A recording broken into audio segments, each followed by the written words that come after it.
Puji Tuhan, shalom. Shalom. Shalom. Shalom. Puji Tuhan, waktu terus berjalan begitu cepat, saudaraku. Kita boleh ada lagi di hari Sabtu ini. Betapa Tuhan baik bagi kita setiap hari. Tuhan terus mengerjakan hal-hal yang heran dan hebat bagi semua saya dalam kehidupan saya dan saudara. Dan saya percaya hal-hal yang hebat dan besar itu akan terus dikerjakan setiap hari dalam kehidupan kita. Saya tidak tahu siapa yang sementara menanti mujizat Tuhan yang besar, tetapi itu pesan Tuhan yang tadi disampaikan oleh Tuhan. Saya bersyukur hari-hari ini semakin besar, semakin banyak hal yang Tuhan bukakan, semakin banyak hal yang Tuhan singkapkan, dan saya percaya semakin banyak doa-doa sudah dijawab, berarti masih semakin banyak tanggung jawab baru yang akan terus didoakan dan dikerjakan. Jadi kita anak-anak Tuhan tidak akan pernah berhenti. Pergumulan kita setiap hari ada, bukan berarti hanya itu-itu saja. Pergumulan yang setiap hari ada itu akan ada ujungnya supaya pergumulan yang baru sementara menanti. Kita ambil lagi. Amin. Amin. Amin. Jadi kalau sudah selesai pergumulan yang satu, bukan berarti sudah selesai tugas kita, tidak. Tugas kita akan tetap berjalan selama kita masih ada di dunia. Tugas kita sebagai anak-anak Tuhan tetap ada. Tapi setiap tugas kita bisa selesaikan. Itu yang Tuhan mau dan Tuhan janjikan untuk kita semua. Puji Tuhan, firman Tuhan malam hari ini di dalam Kejadian pasal 16. Kejadian pasal 16. Mulai dari ayatnya yang keempat.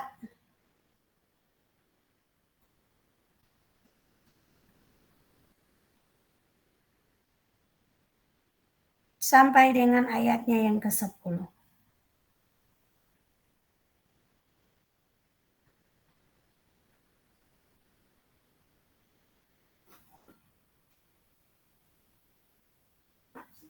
Kejadian pasal 16 ayat 4 sampai ayatnya yang ke-10. Ini tentang Hagar dan Ismail. Abram menghampiri Hagar lalu mengandunglah perempuan itu. Ketika Hagar tahu bahwa ia mengandung, maka ia memandang rendah akan nyonyanya itu. Lalu berkatalah Sarai kepada Abram, penghinaan yang kuderita ini adalah tanggung jawabmu. Akulah yang memberikan hambaku ke pangkuanmu. Tetapi baru saja ia tahu bahwa ia mengandung, ia memandang rendah akan aku. Tuhan kiranya yang menjadi hakim antara aku dan engkau. Kata Abram kepada Sarai, hambamu itu di bawah kekuasaanmu.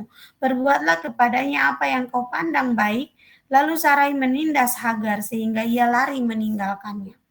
Lalu malaikat Tuhan menjumpainya dekat suatu mata air di padang gurun, yakni dekat mata air di jalan ke Syur. Katanya, Hagar, hamba Sarai, dari manakah datangmu dan kemanakah pergimu? Jawabnya, aku lari meninggalkan Sarai nyonyaku. Lalu kata malaikat Tuhan itu kepadanya, kembalilah kepada nyonyamu, biarkanlah engkau ditindas di bawah kekuasaannya. Lagi kata malaikat Tuhan itu kepadanya, aku akan membuat sangat banyak keturunanmu sehingga tidak dapat dihitung karena banyaknya. Puji Tuhan, firman Tuhan malam hari ini tentang Hagar dan Ismail. Masih dengan tema yang sama, yaitu loyalitas kepada pemimpin. Puji Tuhan, firman Tuhan malam hari ini mengajarkan kita untuk mari belajar tetap patuh dan taat kepada pemimpin.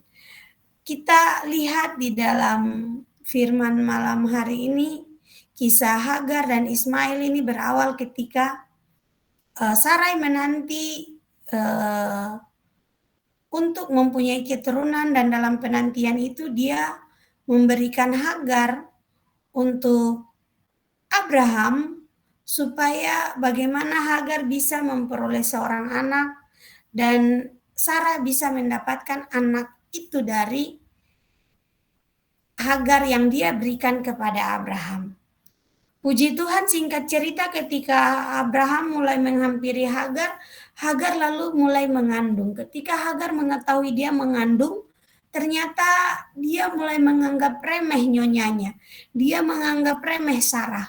Dan waktu dia menganggap remeh Sarah, di situ Sarah mulai sakit hati, Sarah mulai marah. Lalu Sarah tidak lampiaskan amarah itu kepada Hagar saja, tetapi Sarah juga bilang buat Abraham, ini saya sudah sangat menderita, saya dihina, dan penghinaan ini adalah tanggung jawab Abraham. Tetapi Abraham bilang bahwa dia kan budakmu dan dia itu ada di dalam tanggung jawabmu, dia ada di dalam di bawah kekuasaanmu. Setelah Abraham memberikan ruang untuk Sarah, Sarah lalu menindas Hagar. Ternyata waktu Sarah menindas Hagar, itu Hagar tidak tahan, Hagar lalu melarikan diri.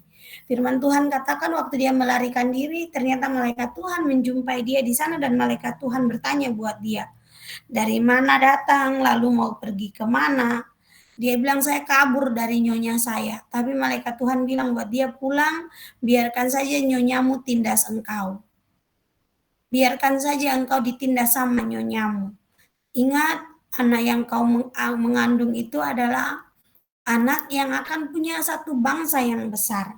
Dan kelakuannya akan seperti keledai liar dan bla bla bla dan bla bla bla. Banyak hal yang akhirnya Tuhan sampaikan untuk Hagar tentang anak yang ada di dalam kandungan Hagar itu.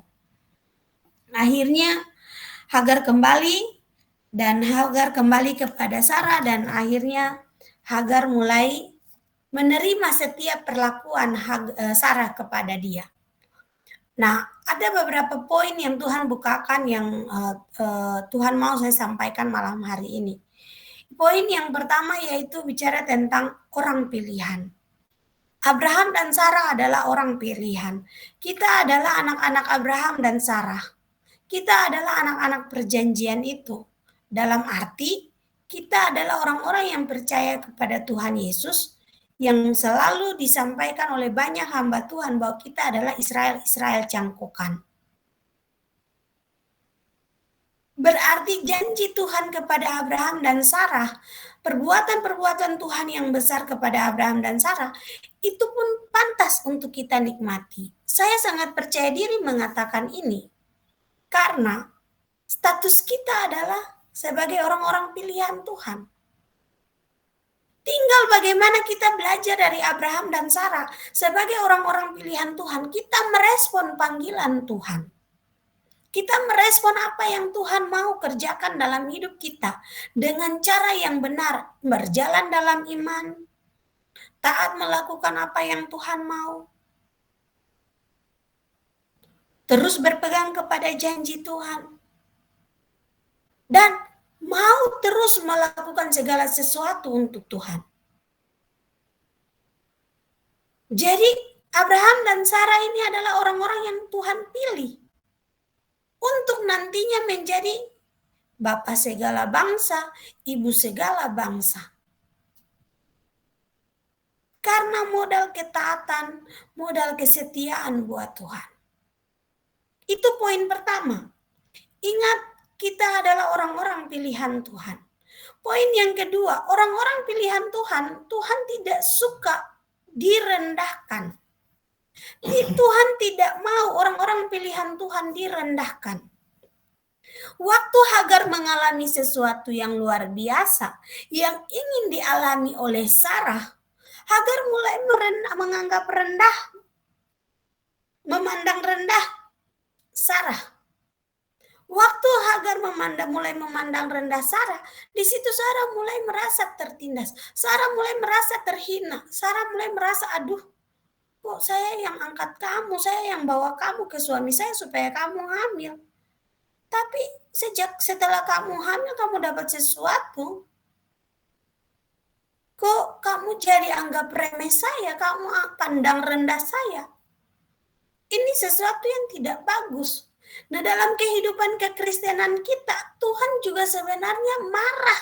Ketika Tuhan sudah memilih kita, ada orang yang menganggap remeh kita. Ada orang yang memandang rendah kita.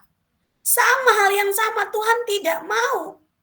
Ketika kita sudah diberikan seorang pimpinan, apapun keadaan dia, apapun latar belakang dia, apapun kelakuan dia, Tuhan tidak mau kita memandang rendah pimpinan kita. Karena Tuhan tidak pernah salah pilih. Siapapun yang Tuhan pilih untuk menjadi pemimpin kita, Tuhan tidak salah pilih. Beberapa waktu lalu, waktu pembacaan di kitab Hakim-Hakim, coba kita lihat dalam kitab Hakim-Hakim.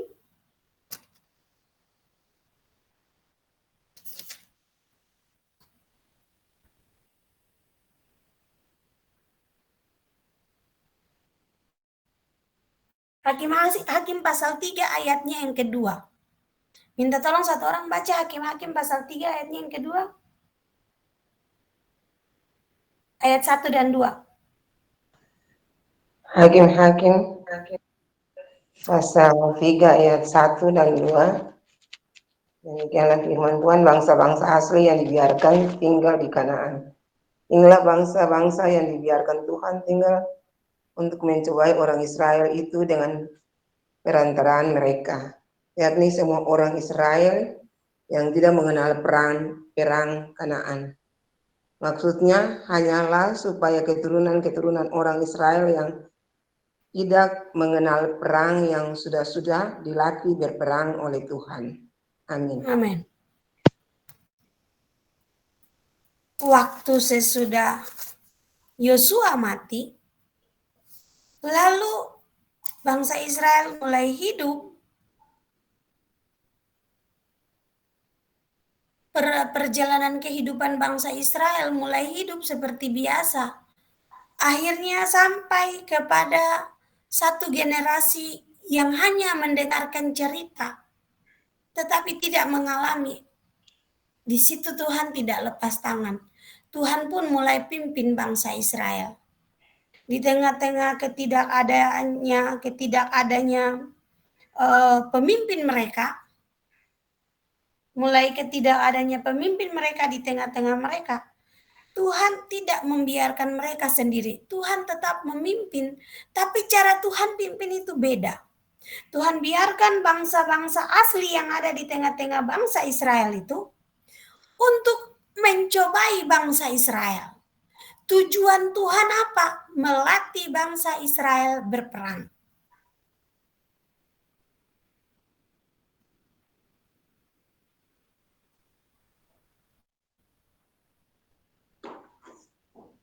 Tujuan Tuhan apa? Tujuan Tuhan melatih orang Israel berperang. Setelah Tuhan mulai melatih orang Israel berperang, Tuhan tidak serta-merta langsung orang yang dilatih berperang langsung sudah tahu berperang lalu selesai aman-aman saja. Tidak. Firman Tuhan katakan di ayatnya yang keempat, masih ada juga hal-hal lain yang Tuhan izinkan terjadi supaya bangsa Israel mulai melatih dirinya, melatih kehidupannya untuk bagaimana bisa melakukan apa yang Tuhan perintahkan. Ini Tuhan yang pimpin langsung. Sampai akhirnya bangsa Israel minta dari Tuhan seorang pemimpin. Waktu berseru kepada Tuhan, Tuhan mulai percayakan pemimpin yang pertama, seorang hakim yang pertama, yaitu Otniel yang ada di tengah-tengah bangsa Israel. Dalam kehidupan kekristenan kita, Tuhan ingin kita bertumbuh, Tuhan ingin kita mengerjakan hal-hal yang luar biasa, tapi Tuhan tidak mau kita berjalan hanya seperti orang yang tidak punya arah. Tetap dalam pimpinan Tuhan dan Tuhan kirim pemimpin-pemimpin yang tepat. Tuhan kirim pemimpin-pemimpin yang tepat. Kalau Tuhan sudah kirim pemimpin-pemimpin yang tepat, berarti Tuhan tidak salah. Tuhan tidak salah untuk menempatkan pemimpin-pemimpin yang tepat itu ada di tengah-tengah kita. Loh, tuh kok Tuhan bawa saya pemimpin yang seperti ini? Pemimpin yang seperti ini, saya sampai Tadi malam saya menyadari kenapa Tuhan kasih tema ini buat kita. Banyak yang mengeluh tentang kepemimpinannya di kantor. Banyak yang sharing sama saya, Dukan Ali, bos kami parah, bos kami begini. Mari semua kita belajar loyal. Ini Tuhan lagi melatih kita berperang. Tuhan lagi melatih kita untuk bagaimana kita ada di bawah kekuasaan kepemimpinan yang tidak takut akan Tuhan. Belajar dari Daniel, status dia hanya seorang budak. Tetapi seorang budak itulah yang bisa memenangkan seluruh Persia. Kenapa? Karena budak menurut Nebukadnezar berbeda dengan orang yang sudah dipilih Tuhan. Makanya Tuhan tidak mau ada seorang pun yang menganggap rendah, ada seorang pun yang memandang remeh, memandang rendah orang-orang pilihan Tuhan. Anak-anak Tuhan juga yang sudah dipilih Tuhan, kalau sudah tahu statusmu, jangan memandang rendah, jangan menganggap remeh siapapun yang Tuhan percayakan untuk menjadi pemimpinmu. Amin. Amin. Amin. Makanya Tuhan bilang buat Hagar, Amin. kembali supaya nyonyamu itu menindas engkau. Kok Tuhan jahat banget ya? Masa Hagar kabur karena dia tidak tahan. Dia tidak tahan untuk ditindas. Ingat sekali lagi, kita bukan orang-orang keturunan Hagar dan Ismail. Kita adalah anak-anak perjanjian itu. Kita adalah anak-anak perjanjian itu. Kalau baca di kitab Roma, di sana sangat jelas dikatakan di sana kita bukan keturunan anak yang bukan perjanjian. Ketika Hagar sudah mulai melahirkan Ismail, ketika Ismail mulai tumbuh besar, Tuhan bilang sunat dia. Waktu Ismail mulai tumbuh besar, lalu dia dalam pertumbuhannya ternyata Sarah di masa tuanya juga hamil, dan akhirnya Ishak lahir. Tuhan bilang Sarah bilang buat Abraham, usir Hagar, usir Ismail dari sini. Abraham tidak mau ikut apa yang Sarah bilang, tapi Tuhan membela Sarah. Apa yang Sarah bilang itu benar. Lakukan. Kalau saya dan saudara adalah orang-orang pilihan Tuhan, apapun keputusan yang kita buat, Tuhan ada di belakang kita. Amin. Apapun keputusan yang kita buat, Tuhan ada di belakang kita. Apapun yang kita kerjakan, Tuhan ada bersama-sama dengan kita. Jadi mari jangan memandang remeh, jangan memandang rendah, jangan menganggap remeh setiap orang yang Tuhan percayakan menjadi pemimpin kita. Karena kita tahu status kita adalah anak-anak Tuhan. Status kita adalah orang-orang pilihan Tuhan. Poin yang ketiga dari firman Tuhan saat teduh malam hari ini, yang kita pelajari dari firman ini. Poin yang ketiga, Tuhan suruh Hagar kembali kepada Sarah. Malaikat Tuhan bilang, kembalilah kepada nyonyamu, biarkanlah engkau ditindas di bawah kekuasaannya.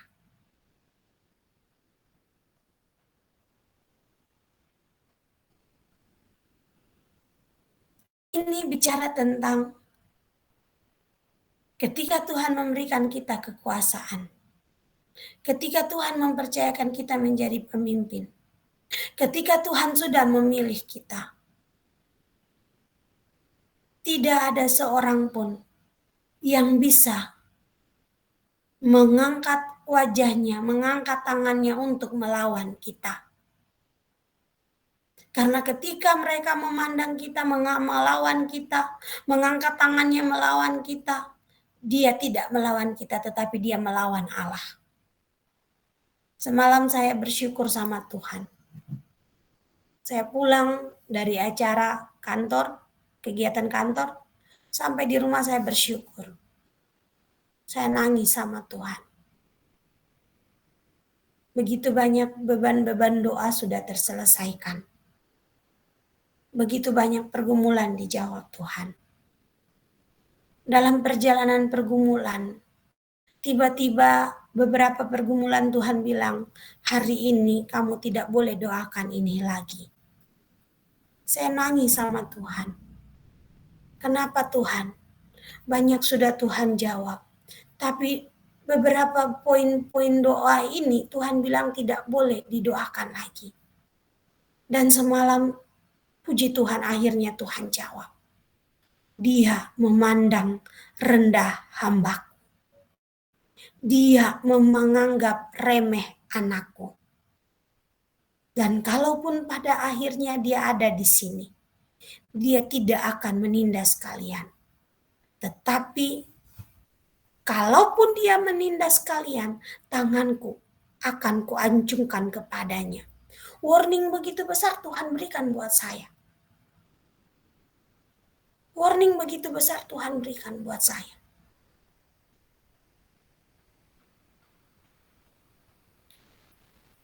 Jika dia ingin macam-macam dengan anakku, tanganku yang akan kuangkat kepadanya.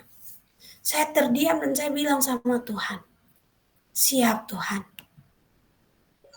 Terserah apa yang Tuhan mau buat.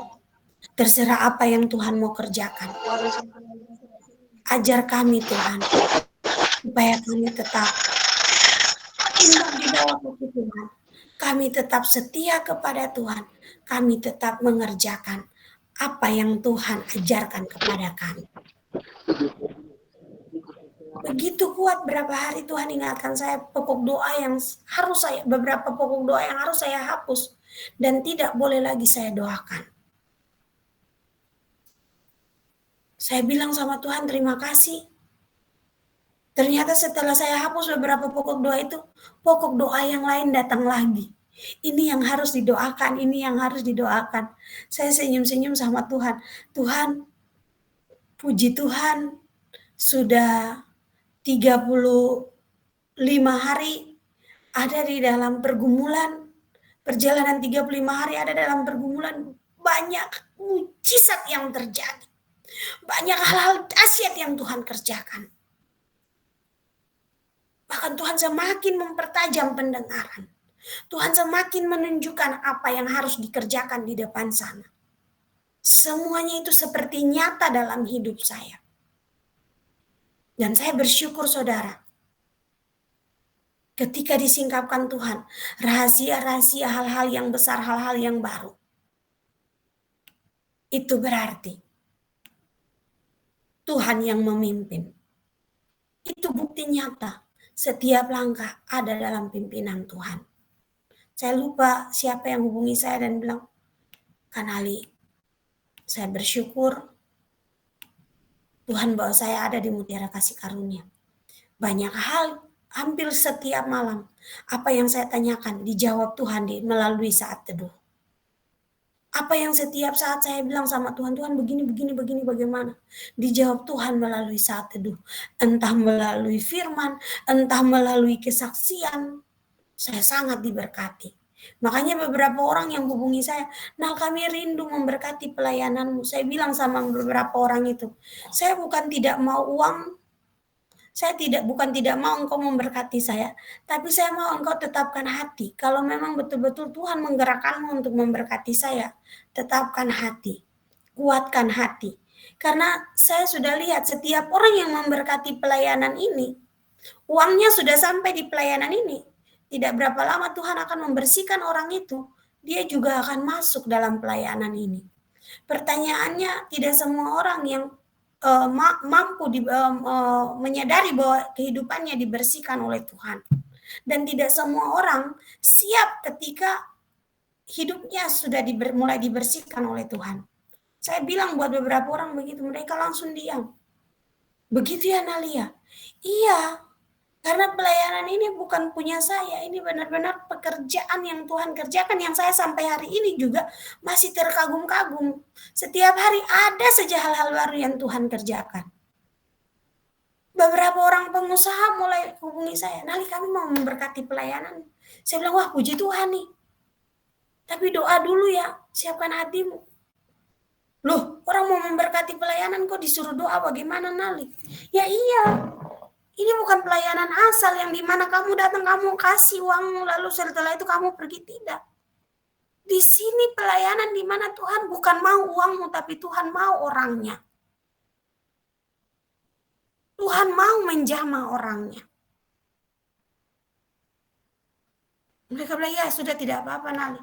Nanti kami telepon ya Nali ya. Saya bilang, iya siap. Jadi saya percaya Tuhan mulai menggerakkan banyak orang untuk bagaimana menopang pelayanan-pelayanannya, pekerjaan-pekerjaannya, khususnya yang ada di Mutiara Kasih Karunia. Tetapi Tuhan kembali ingatkan bagaimana bukan masalah uangnya. Karena Allah kita itu Allah yang kaya. Allah kita itu Allah yang punya semua-semuanya. Kebutuhan Tuhan kita itulah yang menjadi prioritas kita. Yaitu bagaimana kita bisa membawa jiwa-jiwa, menghasilkan jiwa-jiwa untuk mengalami pertobatan. Puji Tuhan, demikian firman Tuhan malam ini, 3 poin penting yang kita belajar dari Hagar dan Sarah. Ingat, menjadi orang pilihan, berarti apapun yang kita lakukan, pembela kita adalah Allah kita. Siapapun yang menganggap remeh kita, siapapun yang memandang rendah kita, dia berurusan dengan Tuhan. Dan yang poin ketiga, Tuhan pasti nyatakan kepemimpinannya lewat seluruh kehidupan anak-anak Tuhan yang Tuhan pilih sebagai seorang pemimpin. Puji Tuhan, Tuhan Yesus memberkati.